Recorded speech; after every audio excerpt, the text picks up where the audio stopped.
Biking tayo, biking. Exercise.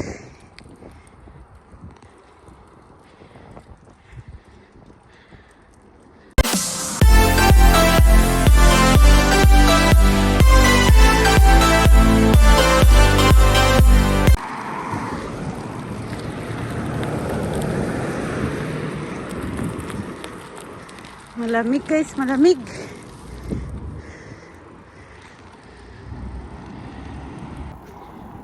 Pababa to, pababa. Pababa, lamig. Gandahan, pababa tayo.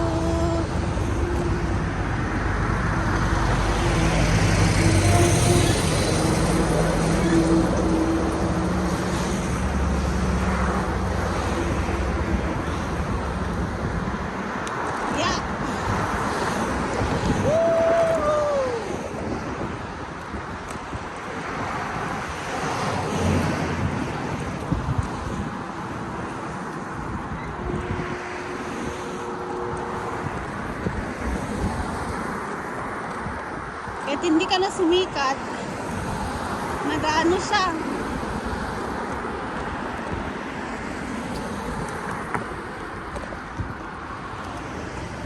Yan o, tingnan nyo guys o. Ay, wait lang. Pababa yung kalsada.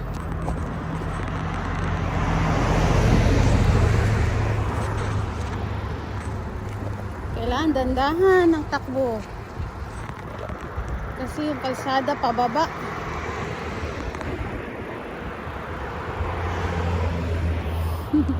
Sobrang lamig dito.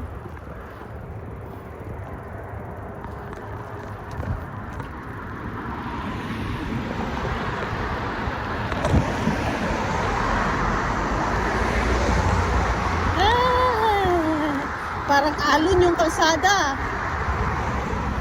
Parang maalon lang ah.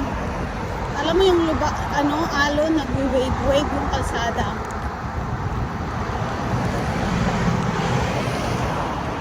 Kaya kailangan yung brake mo talaga pag nagbabike ka.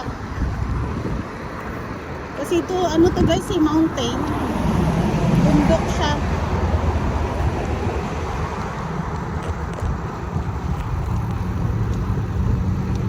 Chill.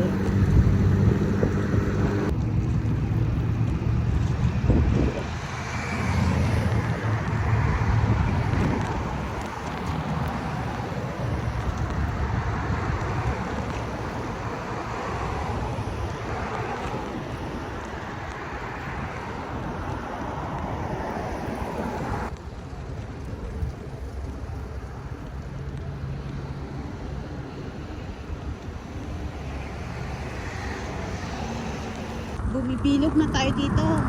Walang exercise.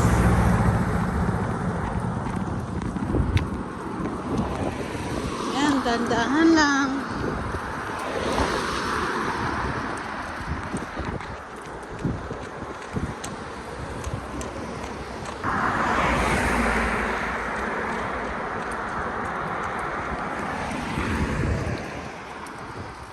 Ito patag na siya, kaya okay lang mag-isang kamay ang gamit.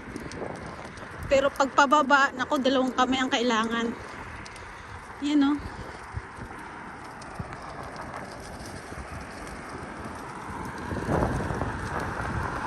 Kailangan dandahan lang.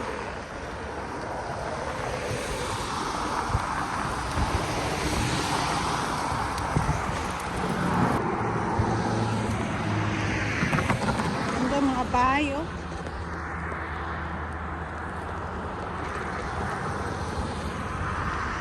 Oh, ito naman guys, pababa na ulit to.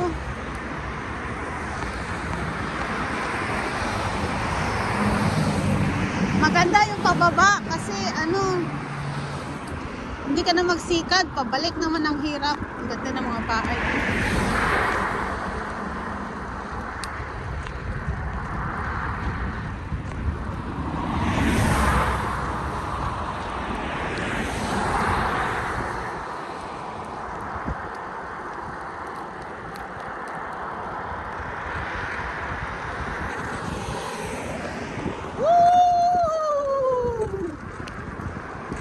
Woo!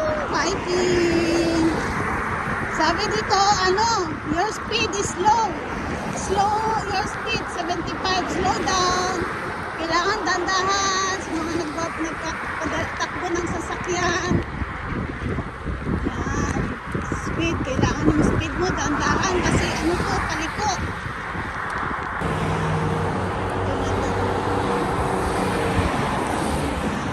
Check natin.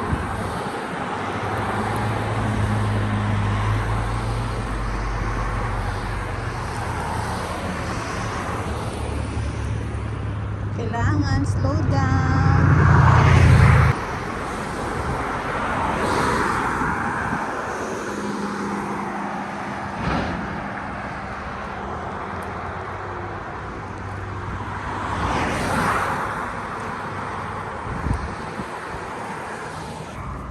Hindi natin alam kung paano tayo makabalik kasi pataas.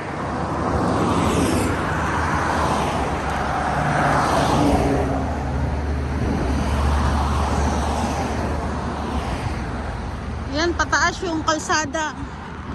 Yung mga puno, nagkaroon na silang dahon. Dati to parang patay, ngayon tingnan nyo. Nagkadahon na sila. Ang sarap magpababa, paakyat yung mahirap. Kaya maglakad tayo paakyat. Grabe.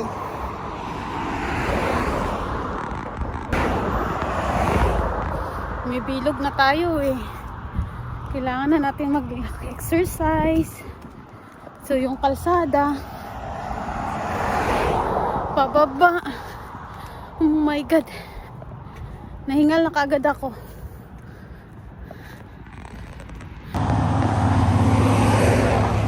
May mga nakatira din doon, oh. Mga squatter guys. Mga sleep. Pahinga muna tayo.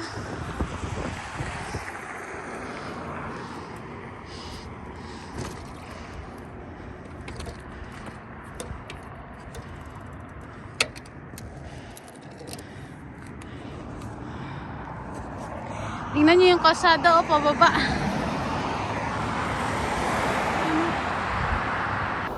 Dito sa Canada, walang homeless. Meron din pala ditong mga homeless. Pero, ang kagandahan dito, tinutulungan sila ng gobyerno. Kaya lang, sila naman talaga yung ayaw. Gusto nila yung palaboy sila. Yung natutulog sila sa kalsada. Yun, may pondo naman para sa kanila galing sa gobyerno. Binibigyan sila ng shelter na tinatawag.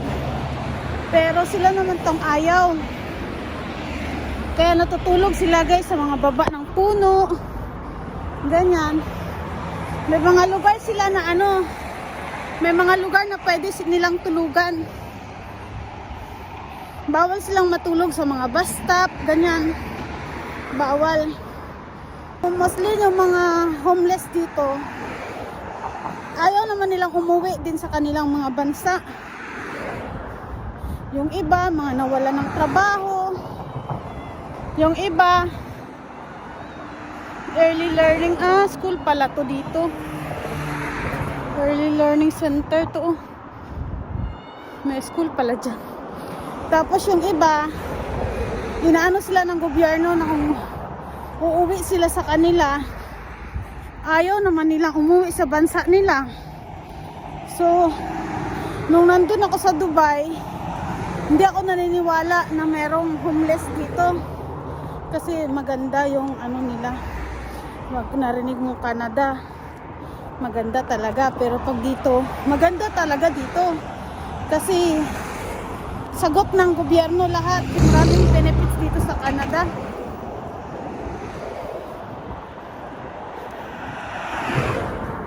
Pero yung mga homeless lang yung ayaw talaga nilang makinig sa mga binibigay ng gobyerno para sa kanila. Kaya, ayun, kawawa lang sila pagdating sa snow. Kung saan sila guys natutulog. Kaya, minsan, hindi ko lang alam kung Meron ba ako nung, check ko nga kung may nabidyohan ako nung time na yun. Na homeless, nasa kalsada lang sila eh. Sarap lang ang pakaramdam mag-bike-bike guys. So, bike-bike lang. Tapos pagpataas naman, maglakad na naman ako. Tapos maya pagpatag na naman, mag-bike ulit ako. Kasi ang hirap pataas. Pabalik na tayo, pabalik kanina. Magasarap pakiramdam magpatakbo.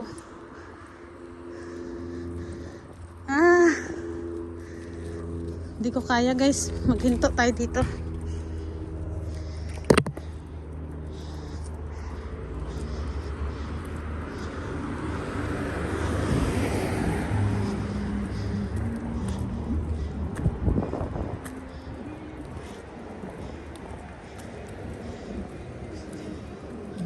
Manicure, massage, heart to hand tattoo, facial waxing. Dito na tayo. Dito na tayo. Uy, may bus. Tawid na tayo. Tchan tchan.